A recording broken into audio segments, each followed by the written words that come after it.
बुलंदियों के शिखर को छू हौसलों की उड़ान भर, बुलंदियों के शिखर को छू हौसलों की उड़ान भर, लगा जयकारा कर युद्ध रण विजय की हुंकार भर, रण विजय की हुंकार भर। नमस्कार साथियों, मैं हूं दुर्गेश नागदा और स्वागत है आपका हमारे इस YouTube चैनल पर। तो आज की इस कक्षा में हम पढ़ने वाले हैं NCERT के नए सिलेबस के अनुसार प्रश्नावली नंबर 3.1। देखिए, इस प्रश्नावली में हमें सबसे पहले दो समीकरण बनाने हैं, उसके बाद हमें उन्हें ग्राफीय विधि से x तथा y के मान निकालकर सॉल्व करने हैं। तो इसका पहला पार्ट है, कक्षा 10वीं के 10 विद्यार्थियों ने एक गणित की पहली प्रतियोगिता में भाग लिया। टोटल विद्यार्थी कितने हैं? 10 है। तो हम सबसे पहले मान लेते हैं कि विद्यार्थी है तो यानी कि लड़के तथा लड़कियों की संख्या टोटल है 10। तो मान लेते हैं, माना कि लड़कों की संख्या को मान लेते हैं x है तथा लड़कियों की संख्या और लड़कियों की संख्या को मान लेते हैं y है। आगे प्रश्न में क्या बताया है कि लड़कों तथा लड़कियों की संख्या टोटल कितनी है? 10। तो लिखेंगे प्रश्नानुसार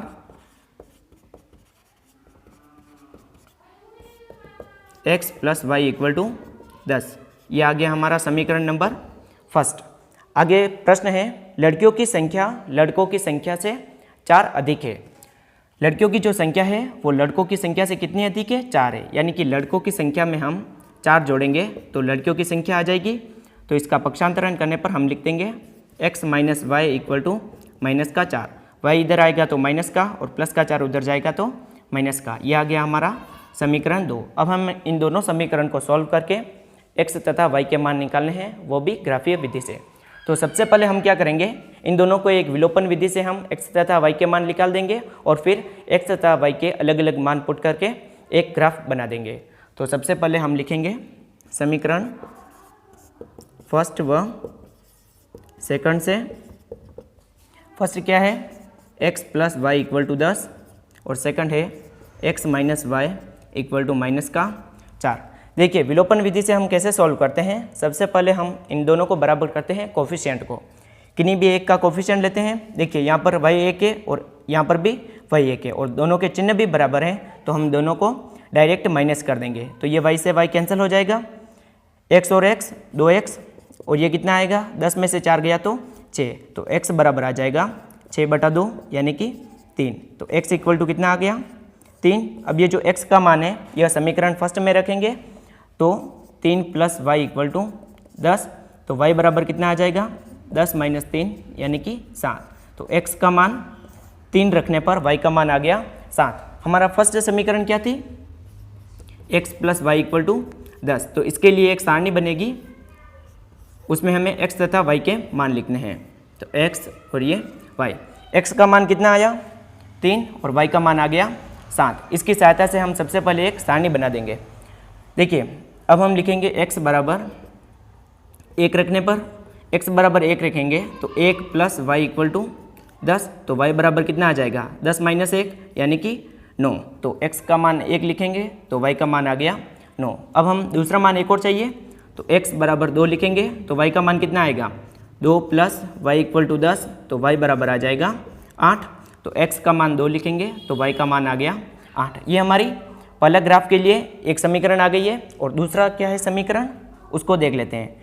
तो दूसरा है x - y = -4। इसमें भी हमारे एक मान तो आ गया है पहले से, x/y। x का कितना आया? 3 और y का आया है 7। अब हम इसमें एक बार x = 0 लेते हैं। अगर x = 0 लेंगे तो क्या आएगी समीकरण? 0 - y = -4। तो y बराबर कितना आ गया?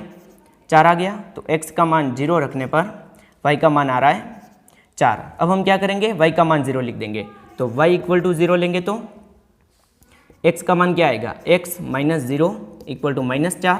तो x बराबर आ गया -4। तो y = 0 लेंगे तो x का मान -4।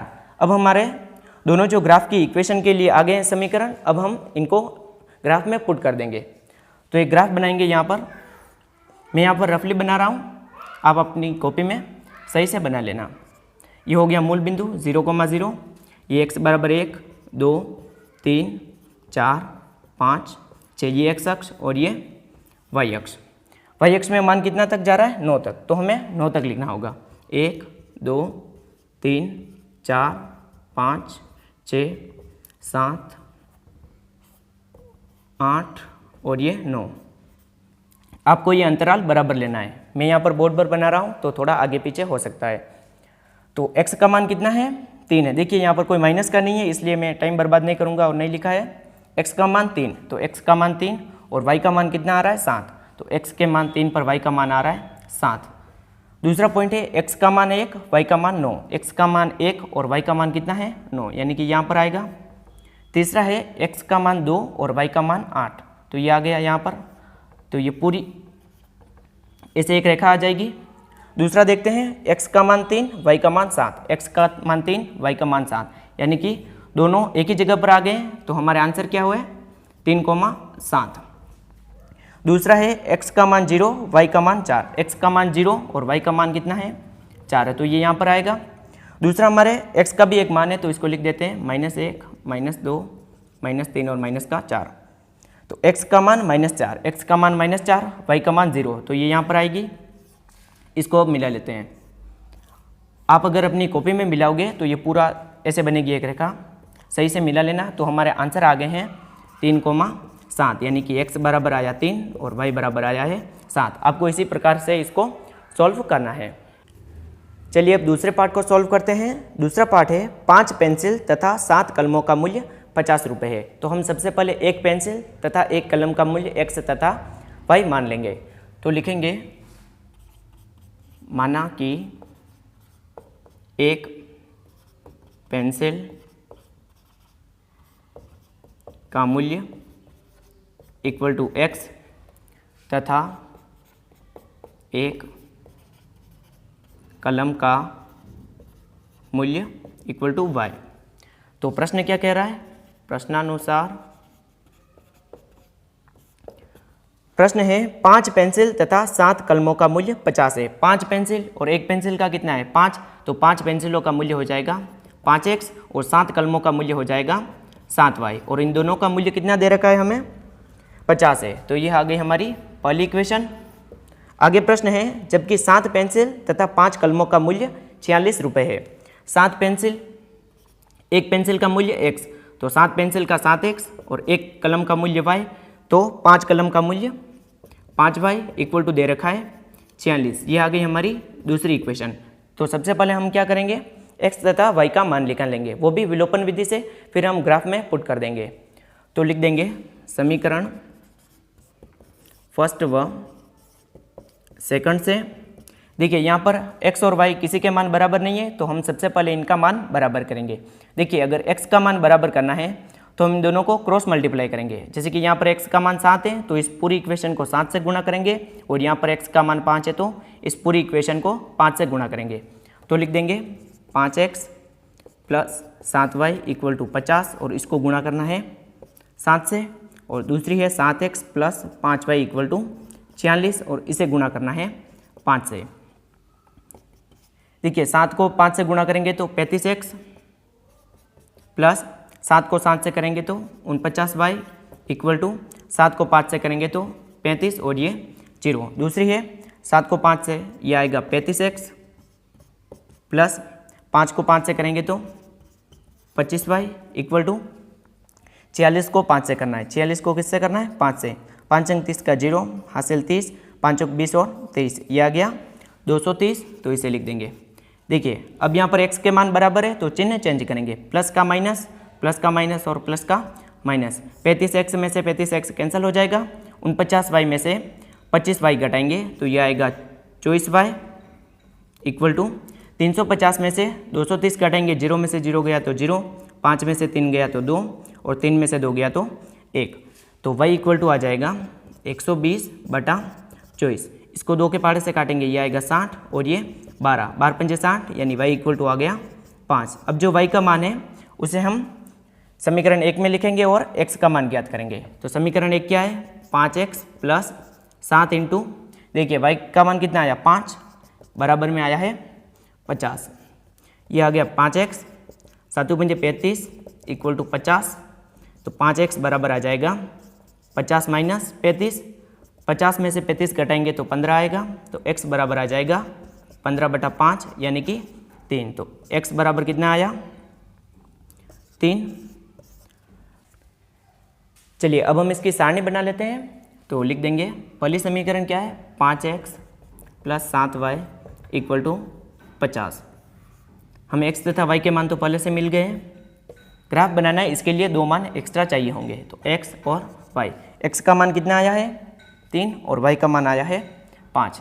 देखिए अब हम इनके अलग अलग मान लिखेंगे और आंसर प्राप्त करेंगे। तो सबसे पहले देखिए 1 से स्टार्ट करते हैं। अगर y का x का मान 1 लेंगे तो 5 को 1 से गुणा करेंगे 5 आएगा, और वापस 50 में से 5 गया तो 45, और 7 का भाग 45 में पूरा पूरा नहीं जाता है, तो ये आंसर पॉइंट में आएगा। अपने को जहाँ तक हो सके वहाँ तक हमें आंसर सिंपल निकालने हैं। तो सबसे पहले हम क्या करेंगे, y का मान हम लेंगे 0, तो y = 0 लेंगे, तो x का मान कितना आएगा 5x + 7 × 0 = 50।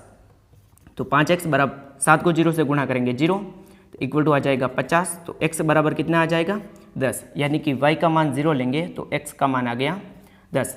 ठीक है, अब हमें क्या करना है, एक मान और चाहिए, तो अब हम y का मान ले लेते हैं 10। कितना लेते हैं, y = 10 लेंगे, तो 5x + 7 × 10 = 50। तो 5x 7 को 10 से गुणा करेंगे 70 = 50। तो 5x बराबर कितना आएगा 70 उधर जाएगा तो 50 माइनस 70 यानी कि -20। तो x बराबर आ जाएगा -4। 5 का भाग 20 में देंगे तो 4, और ये माइनस। मैंने ये मान क्यों लिया, क्योंकि जैसे कि यहाँ पर 2 लेते हैं मान लो, तो y का मान 2 लेंगे तो 7 × 2 = 14, और 50 में से 14 जाएगा तो 36, और 5 का भाग 36 में पूरा नहीं जाता है, तो आंसर पॉइंट में आएगा। तो y का मान 10 लिया है और x का मान कितना आया -4। अब हमें इस दूसरी समीकरण से ग्राफ बनाना है। तो एक मान तो हमारा आ गया 3 और 5। देखिए अब दूसरा मान ज्ञात करना है, तो सबसे पहले हम y का मान 1 लिख कर देखते हैं। देखिए 5 को 1 से गुणा करेंगे तो 5 आएगा, ये वापस उधर जाएगा तो 46 में से 5 घटाएंगे 41, और 7 जो 41 से विभाजित नहीं होता है, तो आंसर क्या है पॉइंट में आएगा, जिससे हमको ग्राफ में वैल्यू पुट करने से दिक्कत होगी। तो हम ऐसा मान लेंगे जिसकी सहायता से आंसर क्या है पॉइंट में नहीं आए। तो सबसे पहले हम इसका y में आपको 1, 2, 3 ऐसे मान पुट करके देखने हैं, या आप जैसे जैसे सवाल करोगे वैसे वैसे आपकी प्रैक्टिस हो जाएगी। तो मैं यहाँ पर y का मान लूँगा 12, तो y बराबर 12 लेंगे, तो समीकरण आएगी 7x + 5 × 12 बराबर 46। जगह कम है इसलिए आगे लिखूँगा, तो ये आ जाएगा 7x, 5 को 12 से गुणा करेंगे 60, तो +60 = आएगा 46, प्लस का 60 उधर जाएगा तो माइनस का, तो 7x बराबर आ जाएगा -14। 46 में से -60 घटाएंगे 14, 7 को इससे काटेंगे तो 2 बार, तो x बराबर आया -2। यहाँ पर जगह कम है इसलिए मैं ऐसे लिख रहा हूँ, y का मान 12 लिखने पर x का मान आ रहा है -2। अब देखिए ऐसे और अगर 12 आ जाए, अब हम 24 लेंगे तो मान बहुत ज़्यादा हो जाएंगे। तो हम सबसे पहले अब x का मान लिख देते हैं 8। कितना लिखेंगे, x का मान 8 लिखेंगे। तो देखिए 7 को कितना लिख रहे हैं, x = 8, तो समीकरण आएगी 7 × 8 + 5y बराबर 46। तो ये कितना आ रहा है, 7 को 8 से करेंगे तो 56 + 5y बराबर 46, तो 5y बराबर आ जाएगा 46 - 56। 46 में से 56 घटाएंगे तो -10, तो y बराबर आ जाएगा -10, सॉरी 5y बराबर -10 और y बराबर आ जाएगा -2। मैंने 8 क्यों लिया, क्योंकि आंसर जिससे पॉइंट में नहीं आए। तो y का मान कितना आ रहा है -2। अब हमारे दोनों के जो मान है वो आ गए हैं। अब हमें केवल क्या करना है, केवल सिंपल ग्राफ में वैल्यू पुट करनी है और आंसर निकालने हैं। चलिए अब हम इसका ग्राफ बना लेते हैं। तो सबसे पहले x का मान है 3, x का मान कितना 3 है, और y का मान 5, यानी कि बिंदु यहाँ पर आएगा। दूसरा है y का मान 0, x का मान 10, y का मान 0, x का मान 10, यानी कि बिंदु यहाँ पर आएगा। तीसरा है x का मान -4 और y का मान है 10, यानी कि ये बिंदु आएगा यहाँ पर। देखिए अब आपको इसको स्केल से सीधा मिला लेना है। मेरे पास स्केल नहीं है तो थोड़ा आगे पीछे हो सकता है। तो ये आ गया पहला ग्राफ। दूसरा है x का मान 3, y का मान 5, ये सेम आ रहा है, तो 3,5 आंसर आ जाएगा। आगे है x का मान -2, x का मान -2, y का मान है 12, यानी कि ये बिंदु आएगा यहाँ पर। तीसरा है x का मान 8 और y का मान है -2, यानी कि ये आएगा यहाँ पर। ये भी सीधा मिलेगा, अगर आप कॉपी में मिलाओगे तो सीधा बन जाएगा। अपने आंसर आ गया है x बराबर 3 और y बराबर आया 5। तो आज की इस कक्षा में हमने प्रश्न संख्या 1 को डिस्कस किया है। अगली कक्षा में हम आगे के प्रश्नों को सॉल्व करेंगे। तब तक के लिए जय हिंद, जय भारत।